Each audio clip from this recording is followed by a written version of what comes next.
Hello everyone, কি অবস্থা সবার, কেমন আছেন? আশা করি ভালো আছেন। তো আমি MD Jamshed, welcome to my another blog video. So আজকে আমরা চলে এসেছি নোয়াখালীর সে বহুল পরিচিত যে পার্কটি, যেটাকে গ্রিন পার্ক বলে, যেটা হচ্ছে ছাতারবাইয়ের পর একটু পরে অবস্থিত। তো আমি এবং আমার কিছু টিম কলিগ আজকে এখানে এসেছি, আর আজকের এই ভিডিওতে আপনাদের দেখানোর চেষ্টা করব বর্তমান পার্কের যে অবস্থা আর এবং কত টাকা টিকিট মূল্য, সব কিছু থাকবে আজকের এই ভিডিওতে। তো ভিডিওটি স্কিপ না করে সম্পূর্ণ ভিডিও দেখার অনুরোধ রইল।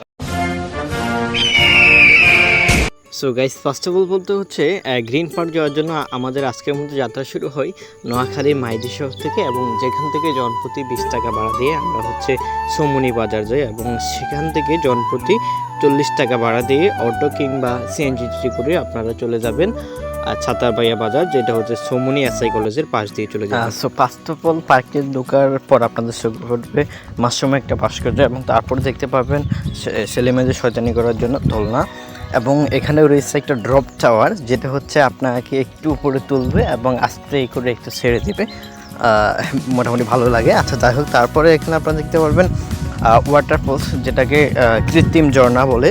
আমার কাছে খুব ইন্টারেস্টিং লাগছে এই পার্কটিতে ঢোকার পর, এই ঝর্ণাটা আমার কাছে খুব ভালো লাগছে। অ্যান্ড গাইস, কৃত্রিম ঝর্ণার একটু পাশে রয়েছে প্লাম গার্ডেন, যেটা প্রতিটা দর্শকেরই এটা মন কাড়ে। এটা হচ্ছে এখন পর্যন্ত এখনও ফুলে সজ্জিত হয় নাই, নতুন করে লাগানো হয়েছে, এবং আশা করি আপনারা যারা আসবেন তারা অবশ্যই এখানে দেখতে পারবেন। খুব ইন্টারেস্টিং বিষয়। এবং সাইডে রয়েছে দোলনা, এবং যেটাকে মঞ্চ বলে আর কি, যারা বিভিন্ন কোম্পানি থেকে প্রোগ্রাম করে তাদের এখানেই একটা প্রোগ্রাম করানো হয় আর কি। তো আমরা যেদিন গেছিলাম ওই দিনে একটা অনুষ্ঠান ছিল শক্তি ফাউন্ডেশনের, আপনারা বাকিটা দেখতে থাকেন।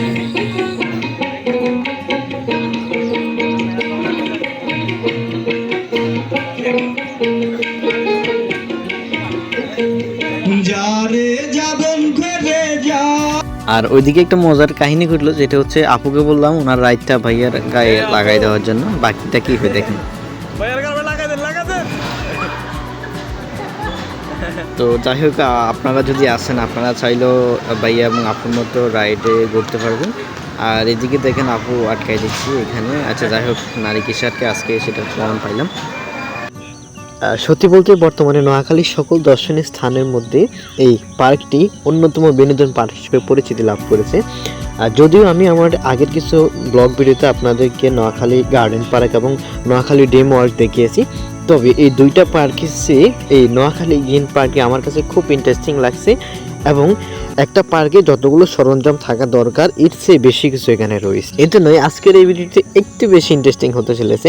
আর এই পার্কটিতে ঢোকার জন্য আপনাদেরকে জনপ্রতি 100 টাকা করে গুনতে হবে, এবং 100 টাকার বিনিময়ে আপনারা দেখতে পাবেন এখানে ছবি তোলার জন্য আপনাদের জন্য রয়েছে বিশাল বড় একটা লাভ পয়েন্ট, বাচ্চাদের খেলা করার জন্য নাগরদোলা, discover tower, magic boat, merry go round, water boat, material সহ, এবং এছাড়া আরও রয়েছে বিভিন্ন দোকানপাট, এবং যেখানে আপনারা পেয়ে যাবেন আপনাদের পছন্দের খাবার, ফুচকা, বিশেষ করে মেয়েরাই এই খাবারগুলো খেয়ে থাকে। এছাড়া রয়েছে কাবাব রেসিপি, হালিম, জালমুড়ি, চটপটি, এবং দুপুরের খাবারও বিশেষ ব্যবস্থা রয়েছে। এছাড়াও এখানে রয়েছে বিয়ের ইভেন্ট কিংবা কোনো কোম্পানির সাংস্কৃতিক প্রোগ্রাম আয়োজন করার বিশেষ ব্যবস্থা। এর জন্য আপনারা চাইলে পার্ক কর্তৃপক্ষের সাথে কথা বলে আপনাদের বিভিন্ন বিয়ের অ্যারেঞ্জ ওখানে করতে পারেন। এবং এদিকে আসলে আপনারা একটা সূর্যমুখী বাগান পেয়ে যাবেন, যেখানে ছবি তোলার জন্য নাইস একটা ওয়েদার বলে মনে করি। আর আমি আমার ব্যক্তিগত পক্ষ থেকে মনে করি যেটা হচ্ছে, আপনারা এখানে ইয়ং যুবক যুবতীর পাশাপাশি আপনারা ছেলে মেয়ে কিংবা একটা ফ্যামিলি এখানে আসলে আপনারা ভালো একটা সময় কাটাতে পারবেন। বিশেষ করে আপনারা বিকালবেলায় আসবেন, কারণ বিকালবেলায় অনেক মানুষ এখানে ভিড় থাকে।